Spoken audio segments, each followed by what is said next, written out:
Welcome to a new video. Let's take a look at some new malicious compliance stories. The first story is called Diplomatically Compliant. Many years ago, I lived in southern China, right on the mainland but close enough to Hong Kong and Macau to easily go there regularly. China then, maybe 15 years ago, as it is now, is full of official stances on all sorts of topics and situations. These stances are more often than not of the close your eyes and tell it until it's true type. Meaning, that even though everyone on Earth can see otherwise, you stick to the policy or get in trouble. Sometimes, as a non-Chinese person, it's really tedious and mind-breaking to bend to these whims. It's not that I'm more enlightened. Chinese people, for the most part, understand the reality of the situation but have inexhaustible strength to plow on ahead through it. Much stronger than I am. Perhaps the most ridiculous example is the One China policy, which dictates that Taiwan is a part of mainland China, no matter if it's ruled by their opponents in the Civil War. They issue their own stamps, currency, add passports and act in every possible way as a country, rather than a province. So, you have to be really careful when you have to navigate the high seas of things when it comes to Taiwan. When you enter China, you have to fill out these little cards with all your information, most notably, list all foreign countries you have visited in the past 14 days. Now, I took a trip to Taiwan. I had a blast and was flying back via Hong Kong. I made it to the border crossing into mainland China. There are thousands of people, all lined up in lines. So I, being American, grab my little card and stand in the foreigner line and start filling out my info. Hong Kong isn't a separate country and neither is Taiwan. So I technically didn't go anywhere outside of the country. I left the places you've been field blank. I get to the counter and the immigration officer looks at my card. And then flips through my passport where he notices an exit stamp from just a few hours ago from Taiwan. He gets annoyed and asks me why I was lying on my card, and how declaring false information is punishable by jail time and then permanent expulsion. I asked him what was I lying about. I honestly wasn't thinking about it. I was thinking I misspelled my name or something. He says, "You've not been anywhere but you have a Taiwanese visa in your passport?" To which I replied, "Yes." This asks me what countries I've visited. I've only been to Taiwan. Realizing his error, he looks around to see if anybody else heard him. Then he stamps my passport and waves me through. The next story is called, Stop Telling You When Mail Is Missing. I worked as a mail woman a few years ago for a short period of time. My boss there wasn't much of a boss. All she did was relay messages from her boss to me. On my starting day, she told me several times, "I want to know everything. So if something is wrong, call me immediately." After a few weeks, I started to learn the patterns in the mail. Church magazines this week, tax letters that week, etc. One day I noticed that only half of the addresses I cover were going to receive their tax letters. It was literally streets A to H got them but I to Z didn't. This was obviously incorrect. I called my boss to warn her something might have gone wrong at the sorting center. Her reply was, "It's impossible for something to be wrong there. You are probably just imagining things. Don't bother me with this unimportant stuff." A few days later she called me. "Why didn't you tell me so many letters were missing? It's raining complaints." I told her that I called her. She denied it and told me one more mistake like that and I'm fired. I hadn't made any mistakes up to that point. I knew she didn't read her email, that's why I called. But I decided that if she was so intent on blaming me, I should make sure I have evidence. So the next time I noticed stuff was missing that I was supposed to deliver, I mailed her. No response for 4 days and then I got a scathing email. "Don't email me for unimportant stuff like this. It can't be going wrong at the sorting center, stop contacting me over every little thing." So I did. I stopped trying to warn her of incoming complaints. And the next week I saw the perfect opportunity for malicious compliance. The church magazines that were usually delivered to 90% of the addresses had only arrived for 10% of them. These guys aren't the nice kind of church people, they're the holier-than-you kind. And they needed their magazines on time or all hell breaks loose. I once delivered them an hour later than usual due to a heavy workload and they called my boss's boss to complain. I knew they would be absolutely livid if they didn't get their magazines. But my boss told me not to contact her over missing mail. So I didn't. Judging by her angry phone call that evening, her boss had already ripped her a new one. And she was planning on doing the same to me. I just told her, "I have an email from you telling me not to warn you about missing mail." So what did you expect? She tried to yell at me but I was already done at that point, so I just yelled over her. "I quit because of your lousy work ethics. And I will hand in my stuff on Monday." Fun fact about my contract, the company wanted to be able to fire mailmen at any moment, so we also got to quit at any moment, with no notice. She was freaking out. This was one of the first times I stood up for myself and it felt awesome. The job only paid like $100 per month and wasn't many hours, so I really didn't care about losing that income in exchange for not having to deal with that boss again. The third story is called, Sticking Your Foot into Malicious Compliance. I'll admit it, I love sneakers and like to shop from vendors all over the world. So there I was, shopping online a couple of months back through a reputable site. I found just the shoes and colorway I wanted for a great price, like $50 plus free shipping. Imagine my disappointment when the seller apologizes a week later. The shoes I want are tragically no longer in stock. He asked if I would like to choose another color and he'll send the new pair right out. I really looked forward to this pair of shoes. But it was still a great price, so I requested a different color of the same shoe model. 3 days later I get another email. Shockingly, the second option is no longer in stock. Would I please choose another?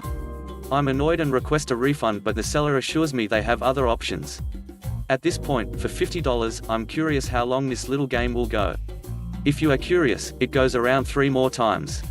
After a total of 5 options, we finally find a pair of shoes he actually has in stock. And he ships. And I wait. Admittedly, I'm curious if I am even going to get a package. Much to my astonishment, the shoes arrive. I open the packages from an exotic destination around the globe and instantly have to laugh at the complete incompetence. There in all the package glory is a pair of most awful looking shoes I have ever seen. Certainly, the shoes sent are not even remotely close to any of the back and forth purchase conversation we've been having. While at this point I could chalk up the whole experience as a learning experience, I'm pretty curious how far this whole thing will go. So I communicate to the seller and request a full refund on the grounds that the item is not what was described according to the terms of the website. Seller responds back with a quick no. I again request a full refund. The seller denies my request, saying I got the shoes I asked for. I laugh and request again for the 3rd time, the seller refuses. I request it again. I'm a persistent bugger, and as my funds haven't been released to them yet, the seller is forced to respond. Finally, the seller, probably out of desperation, makes a conditional offer. They will refund my $50. But only if I return the shoes. I'm happy to agree, but inform the seller I won't be paying for shipping. They agree that they will cover the shipping. And that is where the malicious compliance and payoff for the whole story comes in. Shipping from my location to their location is roughly over $250 for 2-day, traceable, certified package delivery. I've confirmed and have in writing the website will back me up. I contacted my credit card institute as well, and I'm confident my $50 and the return shipping is all being refunded. The next story is called, Are You Absolutely Sure? Back when I worked for a major retail chain, I was a low-level manager. Each of us, section managers, had one part of the store assigned to us. Besides all the general work, we were responsible for keeping that section stocked and for rearranging the shelves and stock when corporate decided to change the layout. I had moved across the country into an equivalent position at another store. I put equivalent in quotes because, at my previous store, I was the jack of all trades who got assigned wherever I was most needed because I was a fast learner and a hard worker. At my new store, I was just the most junior section manager and got assigned the 2 sections no one else wanted. Seasonal and mini-seasonal, the ones that got changed around the most often. This meant I had to come in at 5 to reset my areas twice as often as anyone else. Normally this wasn't much of a problem. But this time, my manager scheduled me to close the Sunday night before I was supposed to come in at 5 on Monday to reset my area. I told her that wouldn't work, since closing managers on weekends always ended up staying until after midnight. Well, that's the schedule, she said. I can't change it. Now, I knew our company rules. I'd been in charge of monitoring and enforcing them at one point at my old store. One of these rules was that hourly employees like me had to be allowed a minimum of 8 hours between shifts.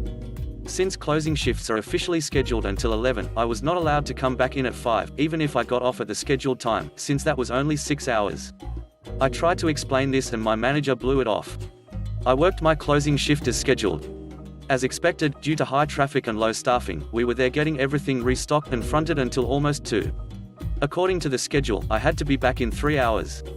As we were leaving for the night, I told my manager, see you at 10. What? You're scheduled for 5. You have to set up your sections to the new plan. Yes, but besides being against company policy, I found out that it's also against the law in this state to make an hourly employee work 2 shifts with less than 8 hours in between. What? Why didn't you say something sooner so I could change the schedule? I did. While my manager had been willing to break company policy to screw me over, she knew better than to break labor laws and didn't argue further. I showed up for my shift at 10 the next day and found my manager, utterly exhausted, still trying to get my areas set up. This was normally a 2 to 3 hours task, but she didn't know what she was doing and had gotten no sleep. When I got in, she told me she was going home. She looked haggard, with dark circles under her eyes and that unfocused stare people get when they're too exhausted to even move their eyes. I took over and had the work finished in under half an hour. The next day, my manager didn't show up for her shift. It turned out that on her drive home, she had gotten in a minor car accident, then been arrested for driving while impaired. I never found out the details of what happened with my manager's charge. But she wasn't at work for a couple of weeks, so I take it that the charge wasn't just dropped. To top it all off, I found out later that my manager was the one who made the schedules for us section managers, so her claim that she couldn't change it was a straight-up lie.